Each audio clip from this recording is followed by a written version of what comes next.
Pühapäeva keskpäev ja erakonnad pingutavad viimase hetkeni, et valijaid enda poole saada. Siin Nõmmel näiteks on seda valimisjaoskonna ust lausa raske üles leida siit 5 erineva erakonna telgi vahelt. Olen Nõmmelt mööda käinud vist 3 või 4 korda, ma olen teid alati näinud tänaval selle nädala jooksul, et kas saadik ongi põhimõtteliselt kodutu siis selle valimiskampaania ajal?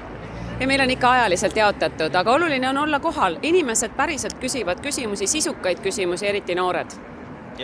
Ja mina kandideerin esimest korda, nii et ma pole veel mingi saadik ja selleks, et kuskile nimi üldse saada, ega muud varianti ei ole, kui ole nähtaval. Külm ei hakka, kodused ei igatse. No eks kodused muidugi igatsevad, aga nad teavad seda, et meie tööintervjuu käib tänaval. Tööd tuleb teha, kui tahta positsiooni. Me oleme töökas erakond ja me oleme siin teinud tööd nii siin kultuurimaja ees kui ka mujal üle Nõmme. Valimised on nagu maratonijooks. Tuleb alustada värskelt ja lõpetada värskelt. Ja ilm on ilus, tuju on hea. No pigem ikkagi inimesed teavad, keda nad valivad. Et ma arvan, et see meie tänane siin, see on lihtsalt enda näitamine, viimane päev ja tegelikult Nõmmel ju kõik kandidaadid üksteist tunnevad ja meil on siin päris tore. Valijatel oli päris raske mööda pääseda. Mind ei aidanud vabandused, et mul juba on valitud ja ma pole ka üldse Tallinna valija. Oluline, härra Soiver, on programm. Räägime sisust ikkagi. Sina kui mitte Tallinna valija peaksid ka olema huvitatud, et ka sinu riigi pealinnas oleksid asjad korras. Eks ole? Aga ma olen ka juba hääletanud, nii et täitsa tühi töö. Mis tühi töö? Sul on sõbrad, sugulased, arutate asja. Küllap tahate dokumenti? Jaa, sooviks dokumenti. Mõnel poliitikul seisis küll endalgi valimine alles ees. Nõmmel hääletas EKRE esimees Martin Helme.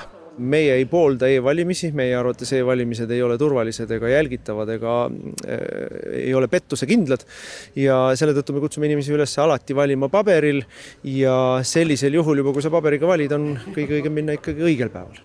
EKRE on Tallinnas ainus, kes valimispidu õhtul ei korralda. Ikkagi öösel üleval, hoiate telefoni juures, ei lähe nii nagu kunagi riigivalitsuse koalitsiooni moodustamisel, et öösel käisid läbirääkimised ja Martin Helme lihtsalt magas. Mõistlik inimene magabki öösel, aga ju on ka täna õhtul päris palju telefonitööd nii enda erakonnakaaslastega, kes erinevates Eesti otstes siis on tulemuse selgeks saanud ja kas alustavad või vähemalt proovivad alustada koalitsioonikõnelusi, kui ka siin endal Tallinnas tuleb tulemused ära oodata ja siis tegutsema.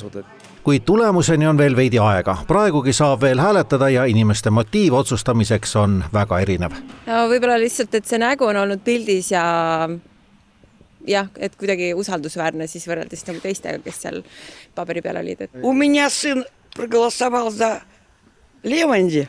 Я тоже за Леванди. А почему? Ну, не знаю, вот просто так и захотелось. Я ее с детства просто помню. Вот и все. Et oleks muutused. Aga kumba pidi siis? Kas Tallinnas muutus või riigis muutus? Antud olukorras linnaosa valitsuses muutus. Mille järgi te otsustasid, et mis teie jaoks on tähtis nendel valimistel? Sotsiaalhooldus, et mulle üldse ei meeldi, mis praegu on. Aga Martin Helme ei käinud täna vaid valimas. Valimiskomisjon kogunes veel täna arutama Helme kaebust, et kuna e-hääletuse võtmekaarte olevat võimalik lugeda kaarti lugejata, on e-hääletuse süsteem kompromiteeritud. Valimiskomisjon võttis komisjoni esimehe kinnitusel muret tõsiselt ja kutsus võtmekaarte kontrollima sõltumatu eksperdi, kes tõsi küll oli valimiste tugiteenuste pakkuja Riigi Infosüsteemide Ameti töötaja, aga seal valimistega ei tegele. Too uuris taskulambiga kaarte ja kuna antenne ei paistnud, siis tegi komisjon otsuse. Me kutsusime kohale eksperdi ja selgitasime välja, et esiteks need kasutatavad kaardid ei ole kaugloetavad ja nende võtmeosakute turvalisus nende toimingute käigus mingil viisil ohtu ei sattunud. Valimiste lõpuni on jäänud hetkel, kui me räägime veel 5 tundi. Ma saan aru, et viimane õlekõrs nüüd kadus. Ei, mis viimane õlekõrs, et ega loomulikult me vaidlustame kohtus ka valimiskomisjoni otsuse. Muul moel võtmekaartide kontrollimine on keelatud.